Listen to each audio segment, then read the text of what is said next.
اهلا بكم اعزائي مشاهدي برنامج سينما السياسه في الحلقه الفنيه اللي بنقدمها لكم اليوم، وكلنا امنيات ان هي تعجبكم بمشيئه الله تعالى. النهارده الحلقه شامله، فيها الانتاج، فيها الفن، فيها التمثيل، فيها الشعر، فيها السيناريست، فيها كتاب المسرح وكتاب التلفزيون والسينما، فيها مطربين وفيها فنانين، فيها كل المجالات الفنيه بمشيئه الله. هنتكلم ونتحدث ونفتح شركات الانتاج اللي بتنصب على الناس، شركات الانتاج اللي بتستعمل الحلم وحلم الموهبة ان هي تسخرها بوسائل مادية وبوسائل نصب واحتيال. مجموع الفنانين النهاردة اللي هنتكلم معاهم هم فنانين بيحاربوا الفئة الضالة من الفن، هؤلاء شركات الانتاج. هنلتقي في اولى فقرات اليوم مع الاستاذة حنان نور الدين والاستاذ ياسر الابنودي الكاتب والسيناريست والشاعر. مرحب الاول بالاستاذه حنان نور الدين الممثله المسرحيه. اهلا بحضرتك. اهلا بحضرتك يا فندم. عايزين نبذه مختصره ونعرف من حنان نور الدين. والله حنان نور الدين ممثله صغيره كده موهوبه، عندها حاجه كده عايزه تطلعها للناس، لكن للاسف مفيش فرصه. يعني الفرص اللي جت قبل كده وحاولت تطلعي لنا فيها افكارك واحلامك كانت ايه؟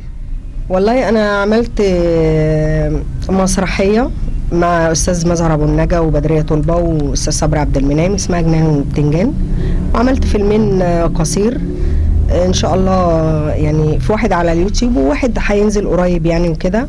وحاليا بأسس فريق انا وسماح شوقي ومحمد فتحي وياسر الابنودي واحمد سعيد المخرج، يعني بنجيب شباب موهوبه مضحوك عليها. شركات الانتاج بتنصب على الشباب ديت، تعالى اعمل ورشه، اعمل ده اعمل ده، ادفع 2000 ادفع 3، ودي عيال لسه صغيره لسه بتبدا. ف يعني لما يكون شاب لسه صغير هيجيب منين؟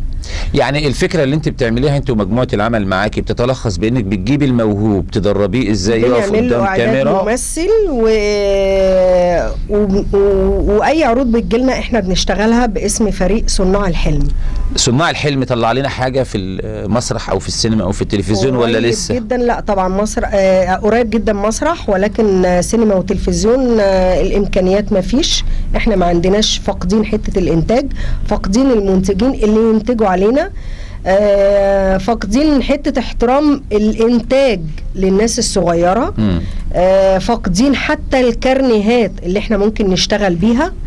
انا كنت اتكلمت قبل كده في لقاء ان ليه النقابه مش عايزه تدينا ولا تعمل معانا اي حاجه تقف بيها جنبينا؟ تصاريح مش عايزين يدونا، كرنيهات مش عايزين يعملوا لنا.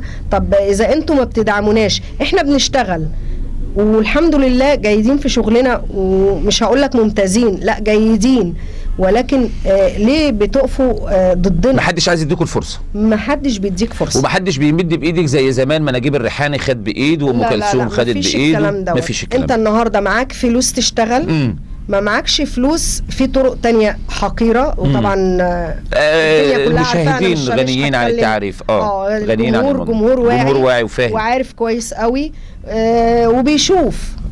احنا الميزة عندنا ان احنا عندنا جمهور ذواق. صحيح. ومفيش بيت في مصر ما فيهوش فنان. مظبوط. ومفيش ست في مصر ما هياش فنانة، ومفيش راجل في مصر ما هوش فنان، ومفيش طفل، حتى الطفل فنان. صح. فطب انت فين الدعم للناس ديت؟ يعني الناس اللي هي عايزة تقول احنا اهو، فين انتوا؟ صحيح. الابنودي يعانون من الكلمة، كل ما نقول لهم انتوا بتعملوا لنا فن هابط يقول لك مش لاقيين كتاب، مش لاقيين سيناريو، مش لاقيين. ورقك فين؟ موجود يا ريس. طب ما بتوريهم لهمش ليه؟ ما بتديهمش ليه الورق ده؟ ولا هم اللي مش عارفين يوصلوا لك، ولا انت لا ابدا والله. حل لنا المشكله. هو الموضوع يتلخص ان في اولويات اولويات لهم هم ولا ليك انت؟ لا هم بيدوروا في واسطه او في فلان بيطلب. يعني في واسطه في الفن؟ طبعا. من المجال الوحيد اللي تبتعد عنه الواسطه، لان هو لو طلعوا واسطه هو اتحرق. يا ريس انا بكتب الفن الهادف. الفن الهادف، يبقى هو شعار الفن الهادف مش ماشي مع شركات الانتاج عشان الدعايه، نقولها باختصار. صح. انا كتابتي كلها فن هادف. لان هو النهارده بيعتمد على الدعايه بتاعته، على السيما والبونبوني واللبان، فانت النهارده بتكتب هادف، المواطن مش هيشوف البونبوني واللبان بتاعك. مظبوط. طيب اخر حاجه انت كتبتها لنا ايه، او اللي انت كتبته واتعرض؟ والله حضرتك انا عملت فيلم بعد الثوره مباشره اسمه الكل في واحد، كان بطوله ثوره 30 ولا 25؟ لا 25. كان بطوله الاستاذ عبد السلام الدهشان والاستاذه سماح شوقي، وبطوله مجموعه من الشباب الواعد. ماشي. اخراج احمد فضل. كتبت فيلم صعيدة في مهمه رسميه، كان بطوله مصطفى الشامي، كان بطولة فتحي سعد، كان بطولة نخبة رائعة من الفنانين. روائي ولا فيلم سينما؟ لا فيلم روائي. تمام. يا ريت تديني منه نبذة علشان انا انوه عنه في الحلقة بتاعتنا ونعرضه. يعني اخده اسطوانة، اخده اي حاجة تحت امرك. هو فيلم بيناقش ان الصعيد مظلوم دايما، ففي شباب في الصعيد، شباب واعي، شباب مثقف بالفطرة، شباب متنور، شباب يفوق يتغلب عليه طابع الصعيد، الجدية برضو، ما فيهوش اسفاف، ما فيهوش خلاعة، ما فيهوش عري، ما فيهوش فن هادف. تمام. ما كتبتلناش حاجة خاصة بالانتماء الوطني؟ كتير. عملت اوبريت وطني قبل الانتخابات الرئاسية عن الرئيس السيسي، واتذاع على القنوات. شارك فيه 8 مطربين موهوبين. كان اسمه اوبريت الرئيس. عملت اللهم صل على النبي حاليا فيلم شبكة إجرام. فيلم شبكة إجرام بيناقش كل القضايا المصرية، التفجيرات، الإرهاب، المخدرات، الآثار، كل ما يخطر على بالك هو ده بيناقش هذا الموضوع. الفيلم تم تصوير 97% منه، باقي 3% فقط ان شاء الله، وبأمر الله هيشوف النور قريب بأمر الله ان شاء الله تعالى. استاذة حنان، الفن حدث في المجتمع، حدث في العالم. انت من خلال هذا الحدث بتطلعي لنا فيلم، فكرة تعيش في الوجدان. اكيد. طموحك القادم هتعمل لنا ايه؟ والله انا طموحي واملي في ربنا كبير ونعم بالله. أنا موهوبة وعايزة أقدم فن، ولكن للأسف أنا ماليش برضو في لبس العري والأدوار السفيهة والكلام دوت. مفيش فنان ما بيعرفش يعمل دور، ولكن أنا بختار الأدوار اللي أنا أعملها. بس كده الطريق هيبقى طويل. هو طويل، ده يمكن اموت ولسه ما حققناش اللي احنا عايزينه، ما حققتش حاجه للاسف يعني. ولكن انا عندي قناعه بنفسي، بفنك ونفسك، والحمد لله واثقه في ربنا، واثقه في نفسي، ان انا بقدم عمل كويس، عمل جيد. حتى لما اظهر على فيلم او مسلسل او اتمنى يعني ان البرنامج يجيب نتيجه يعني. يا رب ان شاء الله. ان شاء الله ان شاء الله. هو مش برنامج واحد، هي محتاجه سلسله حلقات عن الموضوع علشان نعمل لها الضغط الاعلامي اللي نقدر نوعي الناس من خلاله. بالزبط. محتاجين حلقه واثنين وثلاثه واربعه، فلعل وعسى النهارده يكون سينما السياسه هو البدايه في هذا الموضوع باذن الله. يا رب يا رب، انا اتمنى ذلك ان شاء الله. اكيد طبعا، لان احنا عندنا من المشكلات كتير، عندنا شركات الانتاج، عندنا غياب القدوه الفنيه، عندنا عدم تعاون الدوله من خلال قصور الثقافه والمسارح اللي موجوده بالزبط. مع الموهوبين اللي هم زي حضراتكم. فعندنا رسائل هنوجهها لكل الناس من خلال برنامجنا سينما السياسه. انا عايزه اقول لحضرتك ان للاسف شركات الانتاج اللي موجوده في السوق بتنصب علينا. يعني انا يعني نحكي موقف كده بسيط تعرضت له للساده المشاهدين. هو مش انا شخصيا يعني، زميلاتك او زمايلك. يعني انا بشوف بعيني دوت، اني تعالى انت عايزه دور، طيب انت موهوبه وكل حاجه، انا هديكي دور بس هتدفعي مثلا 5000 اللي هم الانتاج المشترك وفيلم الانتاج اللي احنا بننتج مشتركين بيحدد لك الدور بتاعك بقيمه الماده اللي انت هتدفع قد ايه. طب هو ده فن؟ لا مش فن. يعني انا اطلع بفلوسي بقى. يعني انا لو معايا فلوس هطلع، ما معيش فلوس هفضل في البدروم. تموت الموهبه. فنتمنى من الله يعني ان الحكومه نفسها تعمل رقابه على شركات الانتاج، وتنزل تشوف مين فعلا بينتج ومين فعلا ما بينتجش، ومين بيستغل الشباب وبيستغل المواهب وبيستغل الناس. حرام يعني بجد. انا واحدة من الناس بقالي فترة من الزمن بشتغل، حتى الآن ما اخدتش منها جنيه. عمل تطوعي للفن وللموهبه. مش تطوعي. انت ما فيش اساسا اللي هيدفع لك. فانت بتشتغل، انت عايز تقدم فن. حتى جنان وبتنجان لما اشتغلتها كان معانا المنتج نصب علينا برضو.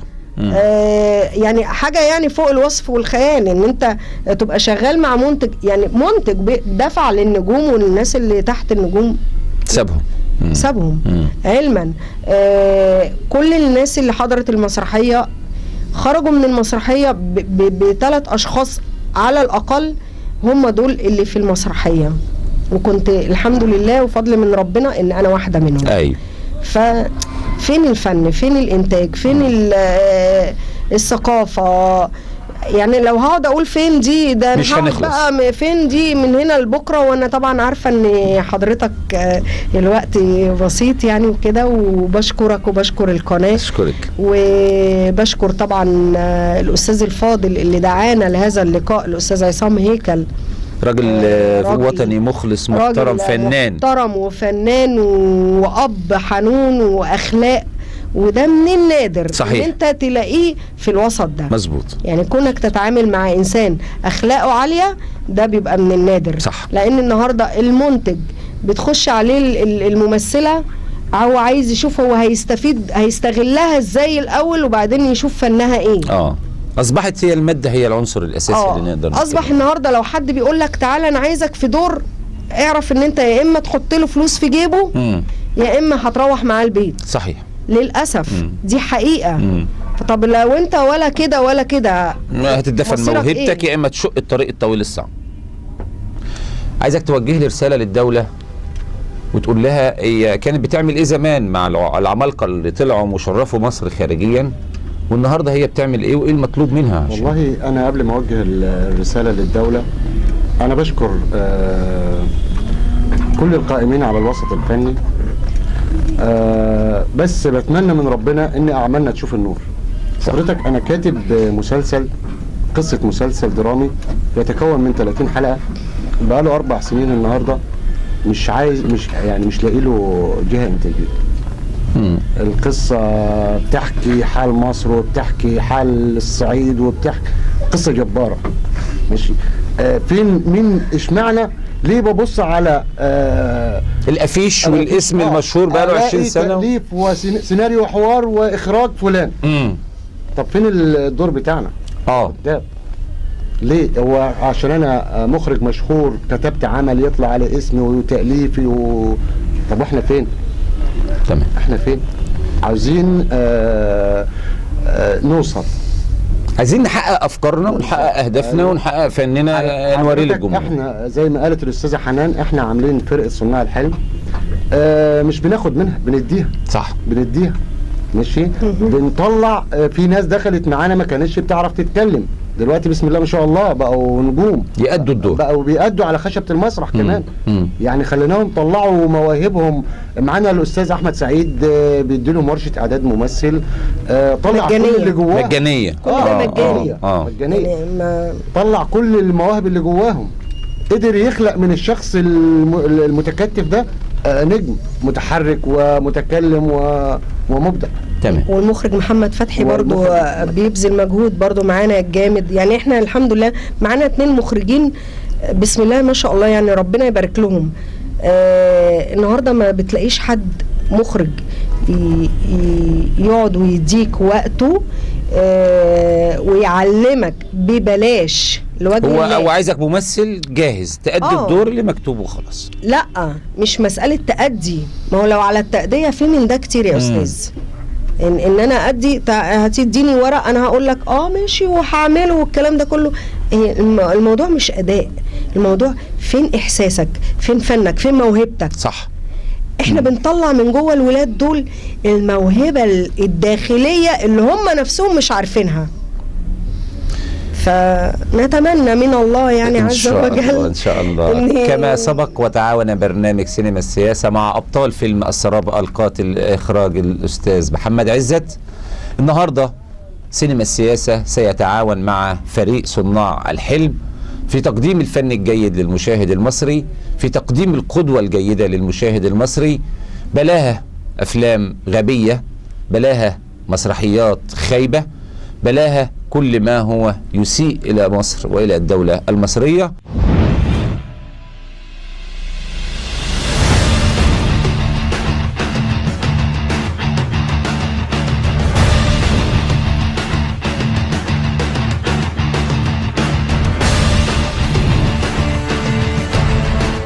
فقرة ثانية من برنامج سينما السياسة، معنا فيها الأستاذ روماني زاخر والأستاذة سالي.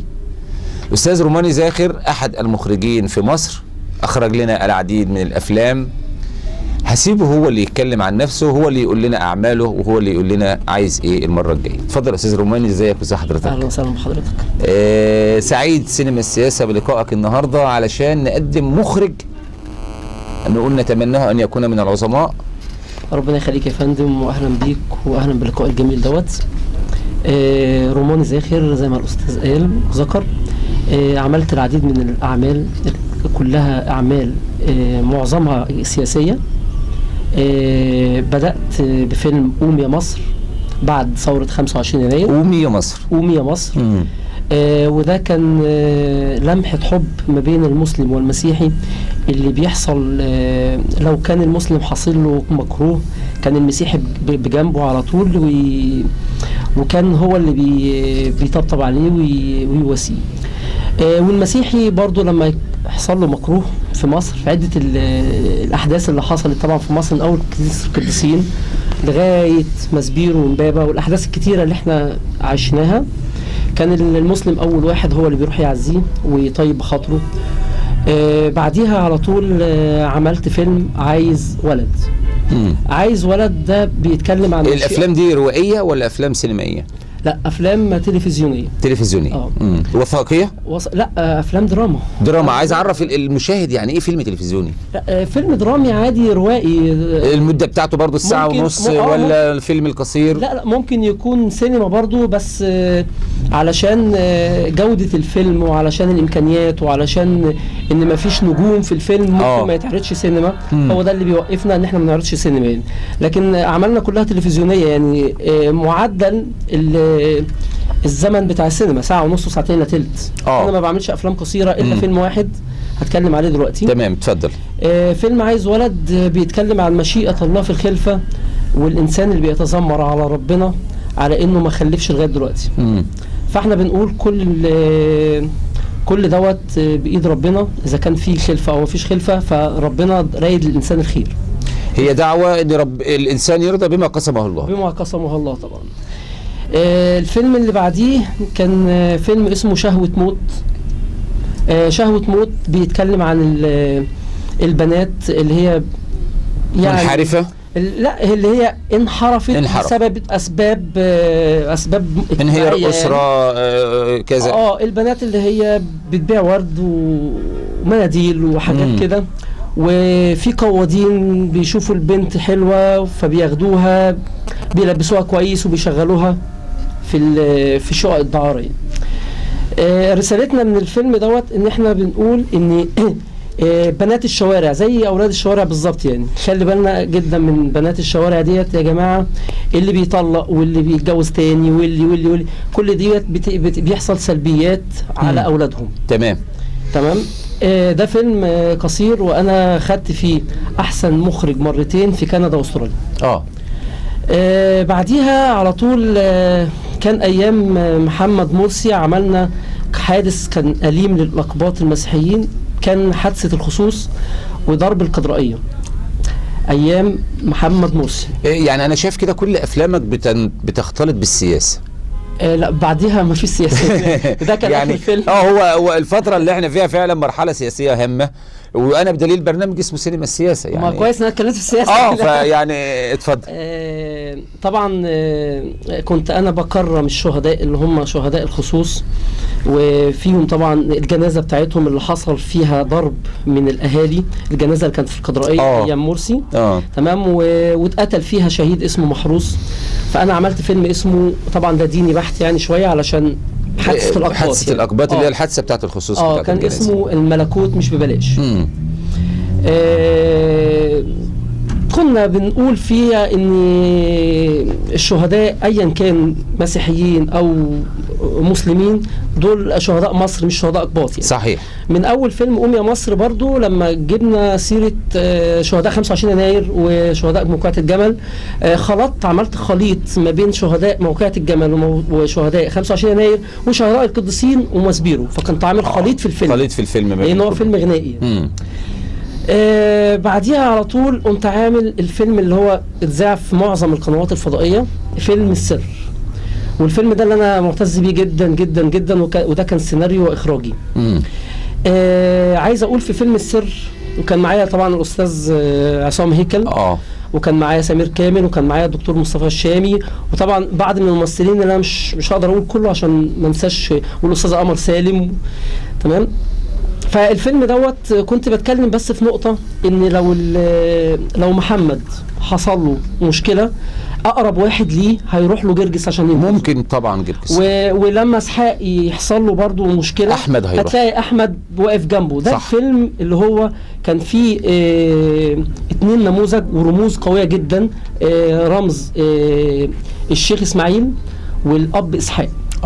الشيخ اسماعيل والاب اسحاق.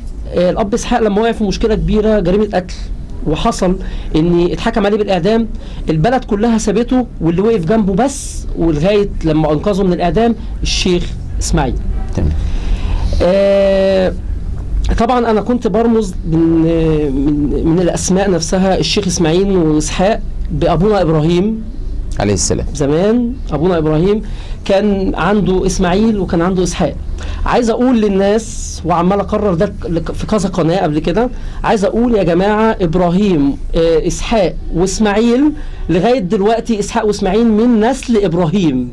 عايز اقول ان احنا اخوات واحد. عايز اقول في الفيلم، عايز اقول ان مفيش حد هيقدر يفرقنا، واللي هيفرقنا مش هيبقى مننا. وعايز اقول ان كل الضغوط اللي بتحصل لنا كاقباط، ولسه الحادث اللي هو حادثه البطرسيه طبعا ده كان حادث اليم، وبعدها على طول حادث الجنود اللي هو من يومين او من 3. عايز اقول ان المستهدف مش مسيحي، المستهدف واحد مصري، لان احنا عمرنا ما هنبقى مسيحي ومسلم خالص. ده فيلم السر. حاليا دلوقتي بصور فيلم اسمه المشبوهه، وده فاضل له فيلم المشبوهة، وده فاضل له يومين تصوير ويخلص. فيلم المشبوهة معايا الأستاذ عيد أبو الحمد والأستاذ عصام هيكل وأحمد توفيق ومعايا مروة الناجي اكتشافي طبعا، وأنا يعني متعمد إن أنا أقول مروة الناجي اكتشافي لأن هي أول مرة تاخد دور بطولة فيلم، فاديتها بدور فيلم المشبوهة. ومعايا طبعا شرهان الجندي، ومعايا ناس كتير جدا. عايز أقول بس حاجة بخصوص الناس الجديدة اللي هي شغالة. عايز اقول ان انا شفت في معظم الشغل اللي انا عملته ان في ناس جديده لما تظهر مش هنقول تغطي علشان ما نجرحش حد، بس هنقول يعني هم عايزين فرصه، هي محتاجين بس حد يزقهم، محتاجين فرصه زي مثلا اي حد في المجال الفني لما اتاح لي الفرصه فظهر نفسه صح. وبقى فلان. تمام. فالناس الجديدة برضو دي محتاجة زقة من مخرجين، ومحتاجة ان هم ياخدوا بايديهم، لان انا شفت في فيلم المشبوهة عندي اكتر من نموذج كوادر يعني جيد. كوادر تمثيلية جيدة جدا ومواهب أصيلة ودول بس هيتشافوا من خلال فيلم المشبوهة اللي هو يعتبر بتتكلم عليه كل الصحف والجرايد، اللي هو لسه يعتبر فاضل له يومين ويخلص، وان شاء الله باذن الله نبقى نعرضه في عدة قنوات، وان شاء الله باذن الله احتمال كبير قوي يتعرض سينما ان شاء الله. يكون ده اول فيلم ليا سينما. استاذة سالي، ازي حضرتك؟ الحمد لله. طولنا عليكي؟ ولا يهمك. الأستاذة سالي، أعمالك انا زمان اشتغلت مسرح، كانت بدايتي مسرح على مسرح النيل العائم. كانت مسرحيه معالجه لمسرحيه طبيخ الملائكه بتاعت الثلاثي اضواء المسرح. دي اشتغلت سنة. يعني نفس فكره ثلاثي اضواء المسرح بس بطبيخ الملائكه. بحاجه العصر يعني، ثلاثي اضواء المسرح العصر. تمام. هي قعدت سنه واتنقلت على قناه النيل الدراما، والحمد لله كان حظي حلو قوي لانها كانت مساحتها حلوه يعني. مساحه دورك ولا المسرحيه ككل؟ مساحه دوري ومساحه المسرحيه، وان هي اتنقلت على الفضائيات خدت شكل ممتاز جدا. بس للاسف هو المسرح شغله قوي جدا وبيدي قوه وجراءه، حضرتك لقطه واحده وبتشتغل مع يعني المشاهد، فصعب ان انت تعيدها تاني. بس هي كانت عيب وميزه يعني. هي ثقل على الشخصيه اللي انت بتأديها وعبء عليك انت طالعه مباشر. لا العبء كان ان انا وولادي معايا، فكانت لان الصبح كانت بتبقى بروفات وبالليل العرض. فكان بيبقى هو اليوم خلاص خلص. صحيح يعني. صحيح. تمام. اتجاهات تانية بقى وبعدت شويه عن الفن. كان ليا نصيب ان انا ارجع له تاني من 4 سنين تقريبا. على دور برنامج الزفه. الموضوع جه كله بالصدفه يعني، ما كانش انا والحمد لله نجحت. انا كنت خايفه جدا على فكره. خايفه بعد العوده؟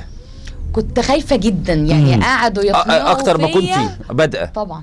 طبعا حضرتك راجع وانت كبير وراجع مش عارف، راجع عملت اسم وعملت تاريخ، هتبقى حاجه ولا لا. ودي كان بتخوف جدا، بس الحمد لله خرجنا من برنامج الزفه، طلعنا على افلام بقى قصيره. كان ليا حظ سعيد جدا مع الاستاذ مصطفى الشامي، مع استاذ احمد صادق. اشتغلت فيلم حبل ومشبك، استاذ مجدي عبد الحليم، ناس جميله جدا وخايفه انسى حد منهم. لا اتفضلي. تمام. وبعديها عملت حلم الغلبان. كلها بقى كانت افكار بتشد، ممكن ما تكونش مساحه يعني ورق عاجبك بتحب تشوف تأديه. وهي الفكره حلم واحد غلبان. تمام. طلعنا على ذئاب بشريه، نمط من المجتمع اللي احنا موجودين فيه، وللاسف الشديد موجوده ومتعايشه معنا الناس. يعني هي الدنيا حلوه فيها كتير حلو، بس دايما احنا بنلقي الضوء على الحاجات اللي وحشه. عشان انت عايز كل حاجه عندك تبقى حلوه. صحيح. فنفسك تغطي الوحش عشان يبقى فيه باتر ليه. احنا السينما عموما بتقدم الوحش عشان يتصلح. هي السينما بتقدم الوحش مش عشان ان هي تاخده نموذج نقعد الدول العربيه تقول علينا وكده. لا، احنا بناخده نموذج هدف التصليح. وفي كل دولة حلال. انا مش عايزه اطول على حضرتك، بس كل فيلم من اسمه كان ليه مشكله بتتعالج. حضرتك بتقدم مشكله وبتقدم الحل بتاعها. وكان في فيلم برضه اللي هو الذئاب البشريه كان بيتكلم اكتر على البطاله. وانا عندي حاجه انا عايزه اقول ان البطاله في جزء كبير مننا احنا. في جزء احنا السبب فيها كشعب بالسؤال ده. احنا السبب فيها كشعب، والشباب عندنا هو اللي مش عايز حاجه كبيره وعايز يبدا كبير. انت عايز تبتدي كبير، انت عمرك ما هتبتدي، انت حابب اللي انت فيه. للاسف في نماذج من الشباب، وانا بتكلم ده احتكيت فعلا بناس اماكن مثلا زي سكيورتي ب 1200 مش عايز ينزل، مش عايز. انت مستني هتنزل على 2 و3. الكبير اللي بقاله سنين بتشتغل هينزل على ايه؟ مظبوط. اما انت اوريدي لسه مخلص امبارح وحابب القعده دي. فلا، خلينا بس نتفق ان موضوع البطاله دي احنا مشتركين فيها، وفيها جزء من كل واحد مشترك بجزء من عنده هو واتفق بقى فين. بس احنا مكملين حلقه وحشه. صحيح. فدي احنا بايدينا، مفيش واحد لوحده بيغير. صحيح. مش عايزه اطول على لا ابدا. هو في سؤال هوجهه للاستاذ روماني وهوجهه للاستاذه سالي. شركات الانتاج اللي شغاله اليومين دول، وده فكره البرنامج وفكره الحلقه اللي احنا هنعملها دلوقتي، انت شايف شركات الانتاج النصابه دي ازاي؟ ولا هل في عنصر جيد وعنصر محترم، ولا هل النصاب غطى على المحترم؟ شايفينها ازاي؟ هو هقول لحضرتك تجربه ليا انا شخصيا بشركه انتاجي. الفيلم اللي انا ذكرته من شويه اللي هو المشبوهه ده كانت واخداه شركه وقعدوا حوالي اكتر من شهر ونص وعملوا كاستنج وخلصنا كل حاجه، وكان المفروض اني هنمضي مع النجوم الكبار. اتضح لي ان الشركه ديت اساسها من الامارات، شركه دارة وشركه نصب بينصبوا على الشباب، بياخد من كل شاب 5000 جنيه او 3000 جنيه علشان بس يمثل في فيلم.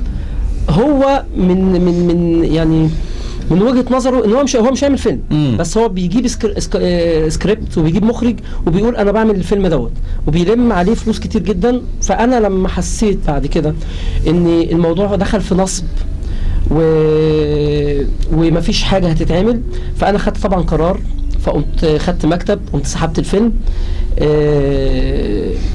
بعمله حاليا دلوقتي في المكتب بتاعي.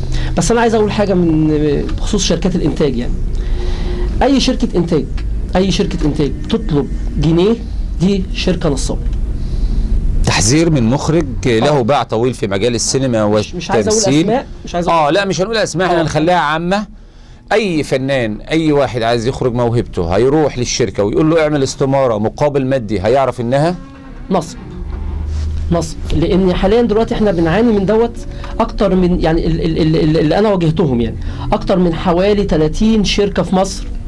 وفي شركات منهم جت من المكتب عندي انا علشان فيلم المشبوهه لما خد الشهره بتاعته وخد الشو بتاعه، وبقى في الدول العربيه كلهم بيتكلموا عن في ايه فيلم المشبوهه، وفيلم المشبوهه هينزل امتى، ومستنيينه انه ينزل بفروغ الصبر. فشركات انتاج كتير جدا جت من المكتب انا. فشركه الانتاج اللي كانت بتجيني كنت بقول لها حاجه واحده بس عشان احس ان هم يا اما نصابين يا اما مش نصابين. كنت اقول له حضرتك هتنتج الفيلم؟ هيقول لي انا هكمل انتاج الفيلم. اقول له طب حضرتك هتكمل انتاج الفيلم، خرج لي 1000 جنيه 1000 جنيه لا تذكر طبعا، فلوس طبيعي. خرج لي 1000 جنيه من عند حضرتك، حطه لي في المكتب هنا تمام، عشان انا اديك السكريبت وتنزل على الفيس انك انت هتبقى منتج الفيلم. صح. فطبعا لما بيسمع ان في فلوس هتخرج من جيبه حتى لو كان مبلغ بسيط فبيهرب من انا مش عايز المبلغ طبعا، انا مش عايز، انا عايز مصداقيه. عايز مصداقيه. فطبعا ما بلاقيش المصداقيه ديت مع اكتر من 3-4 شركات انتاج في مصر، وحاليا دلوقتي بيشتغلوا برضو بيعملوا ورش، وبرضو الشركات اللي بتعمل ورش يا جماعه شركات نصب. لان تعليم التمثيل مش يعني التمثيل ده جوه الانسان موهبه تمام، عايز يثقلها بالتعليم. في حاجات مختصه لده. مش اي مخرج يقول انا هعمل ورشه تتلموا حواليه علشان بعد كده بيقول ان هو يصور فيلم وما يصورهوش. اشكرك. تمام. ولو عايز تختم باي كلمه اتفضل حضرتك قولها للمشاهدين، عشان هختم بالاستاذ السالم ان شاء الله. طبعا هو اللي انا عايز اقوله في الاخر ان انا اولا سعيد بحضرتك. اشكرك وسعيد بالبرنامج الجميل دوت، وانا طولت عليكم وانا اسف. لا ده احنا اللي سعداء بحضرتك جدا. وطبعا مش اول حلقه، احنا ماشيين فقرات طويله وحلقات طويله، لان عندنا كلنا مجتمعين كبرنامج وكفنانين على قضيه عايزين نعالجها ونحاربها. عايز اقول بقى يعني بوجه رساله لشركات الانتاج او للناس اللي بتعمل كده. البنت اللي بتروح لك اعتبرها اختك، اعتبرها امك، اعتبرها زوجتك. والولد اللي بيروح لك اعتبره ابنك، اعتبره اخوك. و مش عارف، عايز اقول حسبي الله ونعم الوكيل في كل من يستغل موهبه، كل من يستغل البنات والشباب ويخرج منهم فلوس ويخرج منهم حاجات. عايز اقول بقى يعني معلش نسيت بس اذكر. اتفضل. سيناريو حوار فيلم المشبوهه محمد الشرقاوي شكوكو، حبيب قلبي واخويا، اللي هو من مجرد ما اديته القصه كتب لي الفيلم، ولغايه النهارده بقول له على تعديلات برضو بيعملها. وطبعا ما انساش الاستاذ ناصر فهمي اللي هو مشارك في انتاج فيلم المشبوهه. مشارك في انتاج فيلم المشبوهه الاستاذ ناصر فهمي. وطبعا معايا شريهان الجندي، ومعايا مجموعه كبيره مش عايز انسى، سامحوني لو انا نسيت حد. لا ده انا هطلب من حضرتك ان شاء الله بمجرد انتهاء فيلم المشبوهه تحديد موعد مع كل الابطال بالمخرج بالمنتج، وانا اعمل حلقه او 2 أو 3 عن فيلم المشبوهه. احنا سعداء جدا، هنبقى سعداء جدا طبعا، وده شيء يشرفنا كلنا ويشرف فيلم المشبوهه يعني. انا جزيل عن الشكر. استاذه سالي حضرتك عايزك تكلمينا عن طموحك القادم، تكلميني عن اهدافك مع شركات الانتاج، السؤال اللي احنا وجهناه، واخر رساله هتقوليها. هو انا يعني هقول بس في كومنت صغير كده، هو مفيش شركات انتاج اصلا، مفيش. لان الاول كلمه انتاج كانت تحتيها معاني كتير. انتاج يعني انا بشيل الفيلم كله، والناس اللي داخله كلها مسؤوله من المنتج. صح. ده ما بقاش موجود. يعني غاب دور الانتاج، معناها مش موجود. غاب دور الانتاج وغاب دور الدوله في نفس الوقت، فاصبح الفنان والموهوب بلا ظهير، مش موجوده اصلا. دي حاجه، الكلمه نفسها مش موجوده. شركات الانتاج اللي بتتقال انتاج وكل حد يقول انا منتج، للاسف الشديد، وانا عارفه ان الكلام ده هيزعل مني ناس كتير. كل واحد جايب كاميرا بقى اسمه منتج، كل واحد اجر شقه بقرشين مكتب مده شهر بقى منتج، كل واحد دخل جاب سندوتشين بقى منتج. بس للاسف الشديد ده مش انتاج. احنا ممكن نقول على ده حاجه جميله قوي عايزين نطلعها كلنا، حاجه ليها معنى. انا مخرج، في ممثل، وتفرق احنا مجموعه كده ستاف مع بعض اتجمعنا وعملنا حاجه حلوه، نقول احنا عملنا صح. لكن ان اقول انتاج فلان لمجرد ان هو فتح لي الشقه بتاعته فده لوكيشن فبقى منتج، فدي كلنا بنجامل بعض فيها، هي مش موجوده اصلا. المنتج مش عايزه اذكر اسامي، بس هو حد تاني، حد بيدفع، حد بيطلع فلوس، صحيح، حد مش موجود اصلا، مش موجود. دور الدوله بقى، دور الدوله في المسرح القومي شايفاه ازاي؟ كان نفسي بقى ان يبقى في دعم اصلا للشباب اللي هي فعلا بجد في مخرجين. يعني احنا بقينا في زمن فيه قمم بس مدفونه، نفسهم حد يزقهم ومدفونه، وللاسف كل حاجه بتقف عند الفلوس. وزي ما قال مستر روماني كده ان هو مجموع الشركات اللي بتفتح عشان تلم قرشين، الكاستنج بالكاميرا ب50، ده ما اعرفش ب100، واحنا شبابنا زي ما يكون حابب يضحك عليه. لا بيروح يدفع، يعني بيروح يدفع، هو عايز فرصه، عايز يطلع. لا خلاص انا مش دافع كتير، ده التاني طالب 5 لكن ده طالب 2. احنا مش في مزاد يا جماعه. اللي عايز يمثل ومفيش امكانيات تعالوا احنا نساعد بعض. فتحت لي بيتك فانا عندي غدا، فهنلم الدنيا مع بعض.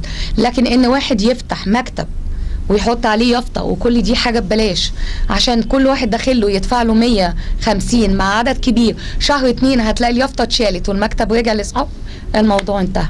وده اللي موجود دلوقتي، وده اللي بيتعمل، وده المنتج اللي موجود للاسف الشديد. منتج فالصو بس مش موجود اصلا. الكلمه بمعناها مش موجوده يعني. منتج فالصو، هذا ما يعاني منه كل الفنانين، هذا ما يعاني منه كل الموهوبين، المخرج، الكاتب، السيناريو، الممثل.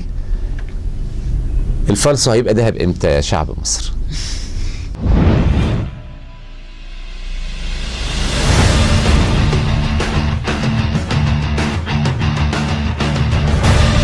فقرة ثالثة من برنامج سينما السياسة. زي ما وعدناكم أعزائي المشاهدين، حلقتنا وحلقاتنا القادمة كلها اختراق للفن واختراق للسينما، مشاكل السينمائيين، مشاكل الموهوبين، مشاكل الصف الأول والصف الثاني من التمثيل. مواهب مدفونة على أرض مصر، مواهب مدفونة محتاجة من يمد يد العون لها، تحتاج إلى شعب مصر يقف معاها، يساندها، يسمعها، يخرجوا موهبتهم. عايزين نطلع ام كلثوم تاني، عايزين نطلع عبد الحليم، عايزين نطلع فاتن حمامه، عايزين نطلع ميرفت امين، نجلاء فتحي، فريد شوقي، محمود عبد العزيز، عمالقه شرفوا مصر وعلوا مصر وجابوا العالم كله علشان مصر. معايا في الفقره ديت مخرج عظيم، انا مش هقول اسمه، هخليه هو اللي يعرف نفسه. ومعانا مطربه وفنانه وفي نفس الوقت ممثله، هي برضو اللي هتعرفنا باسمها وهتقول عن فنها. هيتكلم معانا المخرج. اتفضل حضرتك كده وقول لنا اسمك واعمالك السابقه او الحاليه عشان الجمهور يتعرف عليك. سعيد ابو سيف. اهلا وسهلا. مخرج على قد كده. طب هل لنا علاقه بصراحه ابو سيف؟ لا خالص. تمام خالص. تمام. قعد معايا الحفيدو قبل كده، وكان منتظر ان انا اقول ان انا قريبه او حاجه زي كده، بس طبعا انا قلت الصراحه قلت انا برغم انه اسم فني ممكن نبني عليه، وفي ناس بتقول لي قول كده. لا انا ما رضيتش اعمل كده. ونخش اللوكيشن مع ده ابو يتعمل حساب كبير انك انا ابني اسمه سيف، وهي جت صدفه كده اللي هو كنا بنعمل عرض مسرحي، وكان ساعتها ابني لسه مولود، فالفريق المسرح عندي فعملوا البوستر بتاع الفيلم بتاع سوري المسرح، وراحوا كاتبين، هم نسيوا اسمي، انا كنت مسمي نفسي سعيد الحسيني. فراحوا شايلين سعيد الحسيني، نسيوا اسم الحسيني، هو كان مش جايب اسمه سيف، راحوا مخليني على البوستر من ساعتها. فمش الاسم الفني سيف لحد ما ده كان اول عرض ليا مسرحي عملته من فتره طويله قوي. كان في مركز تبع اصول الثقافه ومركز شباب سراء القبه. عملنا فيه، وكان حضر الله يرحمه حمدي احمد، وعملنا برضو كان فريق حلو، وكنا عاملين موضوع جميل قوي اسمه جزيره الدخان. طبعا احنا كلنا، انا شايف حضرتك يعني بتضغط بضغط على شركات الانتاج، بضغط على الموهوبين اللي انا شايفهم مدفونين، بضغط على القدوه اللي كانت كبيره، وشفنا اسماعيل ياسين بياخد بايده، وشفنا فؤاد المهندس بياخد في ايد العظيم عادل امام، شفنا اجيال بتاخد اجيال. انتوا فين النهارده من ده كله؟ احنا قدمنا وبنقدم وهنقدم. انا عايز اللي ياخد بايدك انت الاول. ما هو انا ما حدش حد مدلي ايده غير اللي انا درست تحت ايديه والله يرحمه، فما قدرتش اكمل معاه. يعني كان استاذي طبعا المخرج الكبير محمد كامل ايوبي، هو ده ما رحلش، هو موجود، بس حسام الدين مصطفى هو الله يرحمه. فكنت انا بدرس تحت ايديهم. فجينا بعد كده تولى الموضوع ان لقيت المعهد اتملى من القرايب والاحباب والاعزاء وتبع فلان وتبع فلان. دي طبعا الحاله اللي احنا بنعاني منها برضو، ان عشان واحد يخص المخرج فلان او يخص المخرجه مش عارف مين ولا تبع انتاج مين ولا لقينا نفسنا احنا بنتهمش وما بنعملش، ملناش اي دور. والواسطه بدات في الفن. بالظبط كده، هو ده اللي حصل. الواسطه والمحسوبيه واللي كل ده طبعا خلانا احنا نتركن، وهم اللي ايه صعدوا بشكل حتى ما كانوش يفقهوا يعني ايه زاويه كاميرا. يعني حتى في الاختبار، يعني يمكن انا بقول انا عرفت اعمل زاويه معينه، اخد كادر معين كان مطلوب مني فاتعمل. اللي بعديه ما عرفش يعمله عدت منهم. فدي طبعا خلت الواحد من جواه يعني مش عارف يعمل ايه عشان صحيح نوصل للناس دي. فابتديت ان انا اعمل بنفسي بقى. نزلت عملت افلام قصيره، عملت كليبات، عملت برامج زي الكاميرا الخفيه كده اللي هي التوك شو. اللي كان فيها فتحي سعد ولا اللي كانت نهين؟ لا زي فتحي، هي زيها بس انت عملت نوعيه مختلفه. مختلفه كده اللي هي زي حاجه اسمها عبيله واديله. شفتها ممكن كان عندكم على القناه. شفتها فعلا. وعملت برضو بعض الافلام القصيره اللي انا اخرها مؤخرا عملت حاجه اسمها احمر لون الدم، وده كان انتاجي انا والمؤلفه، وكان دعم من جهاز السينما. طبعا هي كانت المؤلفه مقدمه السكريبت للجهاز السينما فتوافق عليه.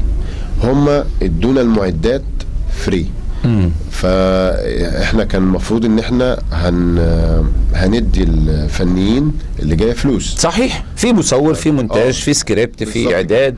دول ما لهمش علاقه بالمعدات. المعدات بتبقى فري لان المركز طالع منه المعدات. اوكي خلاص احنا هنكلف دوت، حسبنا الحسبه عملناها، مشيت معايا انا والمؤلفه، ابتدينا نشيل الموضوع من بيننا احنا الاثنين، وخلصنا الفيلم وعملت بوسترات وعملت دنيتي، ولسه كنا عاملين الندوه الصحفيه بتاعته، واخد جايزه كمان في مهرجان الاردن.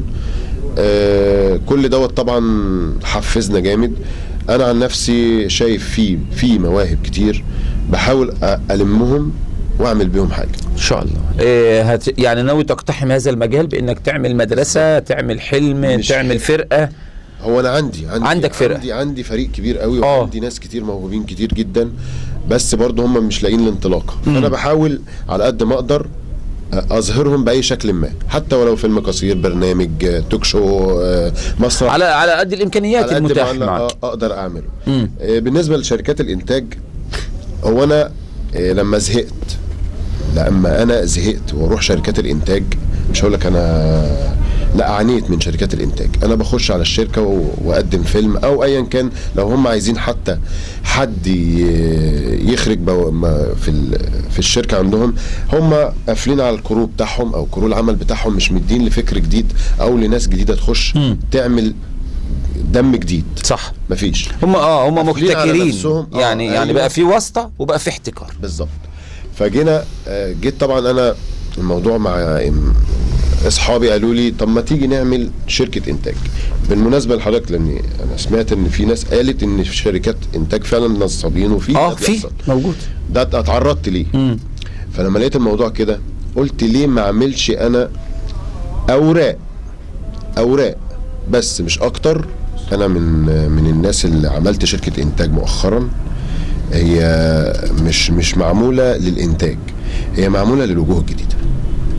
انا صريح معاك. ازاي؟ طب ما في وجوه جديده مش مدربه. انا معايا مخرج معروف، بجيبه وهو يدرب الناس دي بدون اي مقابل. المخرج طبعا والممثل مصطفى الدمرداش، استاذ الجميع. بالظبط كده. هو الراجل متعاون معانا في مجالات حتى كل حاجه متعاون فيها بالظبط كده. قال لي انا معاك ووقت ما تعمل دوت اوكي، وفعلا عملنا اتفاقيه ما بيننا وبين بعض ان احنا نعمل دوت. اول ما نفتح الشركه هي اتفتحت، هي مش هتبقى بشكل انتاجي الضخم والحاجات دي، لا احنا هنعملها على قد المستطاع، وان احنا نطلع وجوه جديده على قد اللي احنا نقدر نعمله. تمام. يعني حاجه ممكن انا عندي معداتي، عندي كروما، عندي نص عايز يتعمل، هنصوره ونحاول نذيعه باي شكل ما. بالنسبه للقنوات اللي ابتدت تنتشر كتير بنوسعهم ونخليها ونبتدي ننشر الموضوع بشكل اوسع، عشان خاطر حتى نظهر الناس دي للنور، ولعل وعسى ممكن يظهروا في حاجات كبيره. انا فعلا بالفعل كان معايا ناس في مسرحيه، انا ليا 23 عرض مسرحي عملتهم. 23 عرض مسرحي طلع منهم شخصين او 3 بالكتير. الله اكبر النهارده شغالين في مسلسلات لرمضان الموسم اللي جاي ده باذن الله تعالى. هنقف عند النقطه دي ونسمع الطرب الاصيل عشان نخليها حلقه من حلقات الشموليه اللي بتشمل كل حاجه. ومش هتكلم معاكي في الفن دلوقتي، هسمع منك مقطع جميل اختاريه لاي حد. هقول حاجه كده. طب عرفي نفسك الاول عشان الناس تعرف المطربه مين معانا. لا انا ممثله وردة الحسيني. اهلا وسهلا. وبحب الغنى جدا، وزي بعض من الزملاء كتير قوي لسه كانوا بيتكلموا برضو وقعنا كتير في طب عملنا اغاني قبل كده ولا عملنا لا كليبات؟ لا لسه. طيب اتفضلي غني حاجه كده. كاميرا معاكي وغني اللي يعجبك. انا قلت اسمي خلاص. عاشقة وغلبانة والنبي، عاشقة ومسكينة والنبي، ما اقدرش افوته والنبي، ده انا كل حتة في توبي دايبة في هوا محبوبي. إن كان مكتوب علينا هنفارق القمر هنفارق القمر، وإن كان حكم القدر الحيرة والسهر نسهر من غير قمر. إن كان مكتوب علينا نفارق القمر هنفارق القمر، وإن كان حكم القدر الحيرة والسهر نسهر من غير قمر. ازاي بس ازاي تتوبي يا عيني، ازاي بس ازاي تتوبي يا عيني، ازاي انا كل حتة في توبي دايبة في هوا محبوبي. الله، احسنتي. بعض المطربين اللي بياخدوا بالملايين النهارده بيقولوا عندي برد في الهوا، ما بيعرفوش يغنوا هوا. لا والله هو انا ممكن يكون مشكلتي دلوقتي ان انا بس مش قادره اغني وازعق، لان انا ما بعرفش اغني بصوتي. بيشتغلوا غنى بيعتمدوا على الصخب الموسيقي، بيغطي على اصواتهم اللي هي الاصوات اللي بالتكنولوجيا بيعملوها اصوات. انما حضرتك موهبه اصيله، غنيتي بدون موسيقى، غنيتي لايف، غنيتي طبقات صوت محترمه. الاغنيه كما غنتها صباح وربما افضل، يعني بالموسيقى ستكون افضل ان شاء الله. كلميني عن ادوارك الفنيه اللي عملتيها في التمثيل. والله كلها مشاهد يعني صغيره مش كبيره، مثلت في مسلسلات، افلام قصيره، برامج كنت بظهر فيها كمذيعه، كوميدي يعني، حاجه زي كده. بس عشان اوصل بقى ابقى نجمه واخد دور كويس زي بعض من الزملاء كتير قوي. برضه شركات الانتاج اللي انتوا بتعانوا منها لازم حاجتين، المعترفين حاجه ثانيه، يا اما فسح عشان ما نودعش. فما بينفعش خالص. خلينا بقى زي ما احنا كده. ومصيرها تيجي بقى لوحدها او ما تجيش دلوقتي ان شاء الله. طيب في عمل شغالين فيه دلوقتي حاليا او في عمل في المستقبل القريب؟ وفي برنامج بنجهز له، برنامج اعدادي وتقديمي واخراج سعيد ابو سيف، استاذ سعيد ابو سيف. البرنامج ده اسمه عشان خاطر مين. البرنامج ده برنامج اجتماعي، بيتكلم عن مشاكل كتير قوي في البلد. يعني برنامج توك شو هينزل يعمل مشكلة البرنامج ويقترح حلولها ولا الفكرة؟ لا، هو هيقترح حلولها وهنجيب بالفعل الناس تحل معانا في نفس الحلقة، لاني بشوف برامج كتير قوي بتتكلم عن المشكلة وما بتجيبش حل. ما بتجيبش حل. ده حقيقة. طب ايه ده حقيقة. مفيش جديد. احنا بقى عايزين الجديد. الجديد يعني انك البرنامج بيتكلم على اكتر من حاجة واكتر من مشكلة، وهنجيب ناس تحل. وبالرغم كمان ان في فكرة البرنامج ده يعني بيساعد ناس تانية محتاجة المساعدة، عاملة فيه فقرة إنسانية يعني كتير، لان هو برنامج يعتبر انساني. تمام. طب يا ريت تخرجوا عن نطاق القاهره الكبرى بقى وتصوروا في شويه في الاقاليم. القاهره الكبرى والله احنا هنطرح ارقام لتليفوناتنا. اللي عنده مشكله يا جماعه يبعت لنا واحنا بنفسنا ننزل نصورها. تمام. وهنجيب حد برضو يحل المشكله، سواء كانت الفنيه المشكله ديت زي مثلا مشاكل ناس كتير قوي بيبقى عندها جواز وفرح وبيت وعيله، بس بتبقى واقفه الجوازه على حاجه بسيطه جدا. صحيح، ده حقيقي. فايه المشكله لما حد يساعد الناس دي؟ ده بالعكس انت هتكوني الوسيله والوسطه ما بين الاثنين ان هم يقدروا يوصلوا ببعض ان شاء الله. كويسه جدا. وفي ظاهره بقى ظاهره اليومين دول كتيره قوي، هي مش ظاهره واحده، اكتر من ظاهره بصراحه. مشاكل الدجل والسحر. صحيح. وفي مشاكل تانية برضو بتاعه اللحمه بقى اللحمه الفاسده بقى والحمير اللي بتتذبح ده برضو هتخترقوا المجال ده. كل حاجه انتوا هتنافسونا بقى سينما السياسه. لا، هو احنا مش بنافس حد والله. تمام. بس انا كبني ادمه من الشعب المصري، يعني حرام لما اكل اللحمه ديت وانا مجبره مش مخيره. صحيح. يعني صحيح. مين عايز كده؟ صحيح. هتطالبي بقى ان شاء الله بتكثيف الرقابه، هتطالبوا بان البيطري يقوم بدوره بالكلام ده بالحاجات دي كلها. اطالب كمان سياده وزير الصحه ان هو في يعني مع حضرته ومع يعني انا بشكره جدا، بس مع احترامي لحضرته هو اللي شغالين معاه مش شايفين شغلهم. صحيح. فانت عايزه دور المتابعه.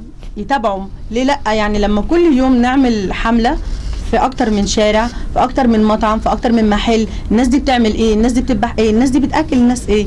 يعني مش حرام. ولو طبقنا القانون مره واثنين المخالف هيرضع ويرجع عن اللي هو بيعمله. زمان انا سمعت وقريت ان كان زمان في العصر الدوله العثمانيه، ان كان زمان القاضي نفسه كان بينزل في الشوارع، كان بيحاكم الناس اللي جايب القماش وبيبيعه، لو ما كانش بنفس الجوده اللي يستاهل السعر او الثمن ده كان بيحاكموا فورا في نفس الوقت. صحيح. الخباز لما كان بيغش في العيش والكلام ده ويسرق من العيش بيخلط الدقيق بحاجات تانية، كان بيعاقبه في نفس الوقت. مظبوط. ده فعلا ليه ده مش موجود دلوقتي؟ ليه احنا ماسكين في مخالفات بتاعت ناس بسيطة، زي واحد صاحب توك توك امسكه واعلقه واخد منه 2000 جنيه عشان ياخد التوك توك. القانون يعني يطبق على الغلبان. حرام. بجد حرام. صحيح. لما اسيب المشكله الكارثه الكبيره وامسك في الكارثه الصغيره. دلوقتي الناس كتيره قوي بتعاني. اسيب معده المصريين اللي تعاني من الفيروسات وتعاني من ده وحارب حد في لقمه العيش. بحارب بني ادم عايز ياكل عيش. طب ليه ما احاربش مثلا مدرسه حكوميه؟ يعني معلش في الكلام اللي انا هقوله مع احترامي لكل الفراشين، ليه الفراش او الفراشه العامله ان هي النظافه في المدرسه الحكوميه نفس الراتب بتاعها في المدرسه الخاصه اعلى؟ نفس الراتب، ما حدش يقول لي اعلى، نفس الراتب. الفرق بين الراتب ده الفراشه دي والفراشه دي ان الفراشه دي بيجي لها تبس وعلى عيني وعلى راسي. مش صحيح. مش قصد والله اقول في حقهم اي حاجه وحشه. ليه الفراش ده مش بيشوف شغله في المدرسه الحكوميه والتلميذ هو اللي بيقوم ينظف فصله، والفراش اللي في المدرسه الخاصه يتجازى لو في منديل مرمي على الارض؟ غياب الضمير وتفعيل دور الرقابه. فين ده الفرق ما بين الاثنين. هنا بقى مدير المدرسه الحكوميه ما بيراقبش، والتاني غاب ضميره. لاني انا اتكلمت لان البرنامج ده يعتبر اترفض من اكتر من قناه عشان مش عايزين يتسلط الضوء على المشاكل ديت. احنا حابين نعمل برامج ساخره نضحك نتستل ننام واحنا مبسوطين، مش عايزين برامج الهادفه، مش عايزين البرنامج اللي جاي على الوجع اللي جوانا ويتكلم عنه. طب ليه ما نتكلم؟ لا، لازم نفتح الجراح ما ندفنش راسنا في الرمل. دكتور بدل ما احنا سايبين الجرح كده عمال يتلوث وكله هيموت. طب احنا نجيب دكتور يعالج الموضوع. مظبوط. مخرجنا العظيم اللي بنتمنى ان تكون الفرقه القادمه اللي تحت تدريب حضرتك انها نشوفها في اكثر من عمل، ويكون لبرنامج سينما السياسه التعاون الكامل معكم في كواليس الافلام، في المسرحيات، يكون لقناه نهر العاصمه السبق معاكم في عرض اي عمل من اعمالكم. في نهايه هذا الحوار عايز حضرتك توجه رساله، عايز تختم، عايز تقول اي حاجه، معك الكاميرا. احنا بس عايزين الفتره الجايه يبقى في فعلا دعم للمواهب اللي موجوده من خلال الدولة ولا من خلالنا احنا كأفراد مجتمع مدني؟ والله كلنا نكون متكاتفين، لان في ناس بتحبط الناس دي.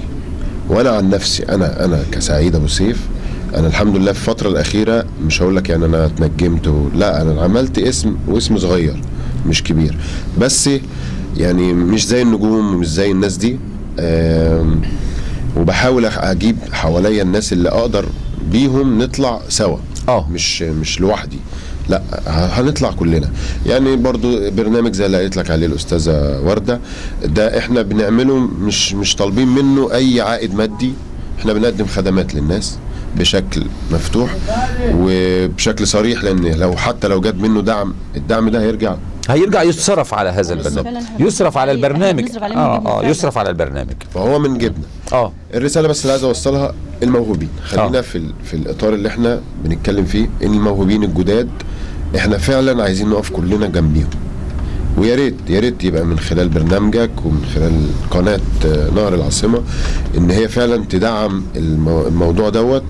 والاستاذ سامي النجار سامي يدعم الناس، سامي رئيس مجلس اداره قناه نهر العاصمه فعلا يدعم فعلا الفكره دي عنده ويعمل.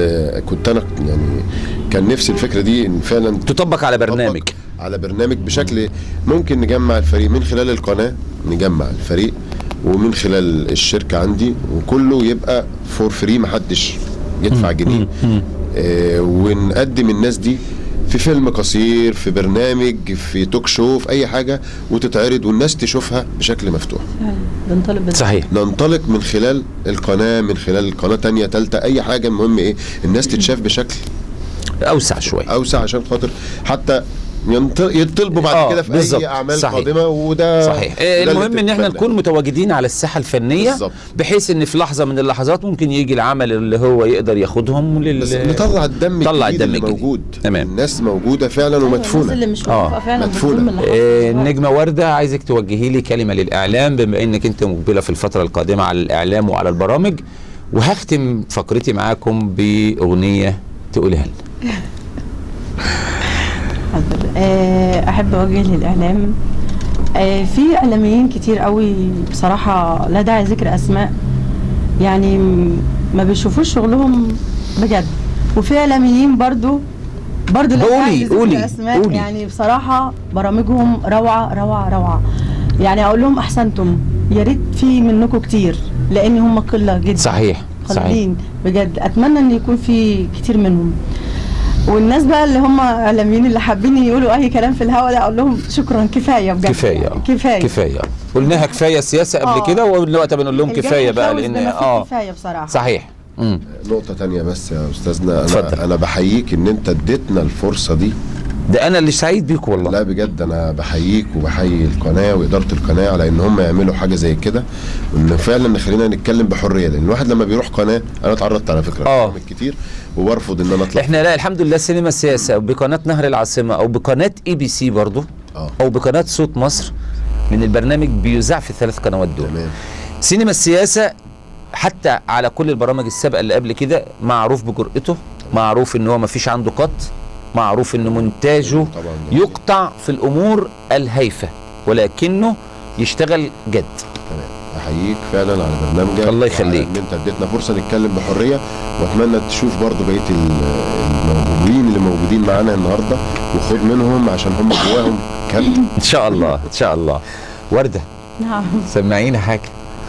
اولا قبل ما اقول اي حاجه، انا بشكرك جدا. اشكرك بجد والله على ذوق حضرتك، اشكرك، وعلى صدر حضرتك الواسع ان هو اتسعنا وخلانا نقول اللي نفسنا فيه. وبشكر الفنان الرائع الجميل الاستاذ عصام هيكل، طبعا، لانه ليه الفضل اللي احنا موجودين مع حضرتك النهارده، صاحب الدعوه الكريمه النهارده، صاحب التنسيق، صاحب الاخلاق العاليه بجد فعلا والله.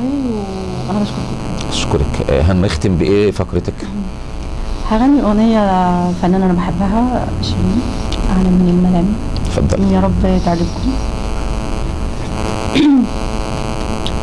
على مين الملامة، على مين العتاب، علي استناها ولا على اللي غاب، على مين للملامة ملامة على مين العتاب علي استنى ياما ولا على اللي غاب أم فارق مسيرك تتفارق بغيرك وتوه القلوب يا مهموم وشايل على كتفك حمول الآلك بدايل وانسى دول ودول وعلى رأي اللي قايل ميسون الجمايل إلا ولاد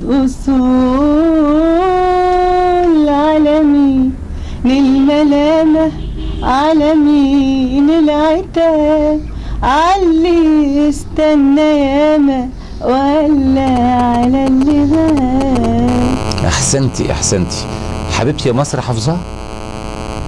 مشكلة. طب نقول منها حته صغيره ونختم على طول. طب نقولها سوا. طب يلا. مش مشكلة. يلا يا باشا. ما اعرفش اغني صوتي زمان. يا لا يلا يا باشا. نفس طب بس. يا حبيبتي يا مصر يا مصر يا حبيبتي يا مصر يا مصر يا حبيبتي يا مصر يا مصر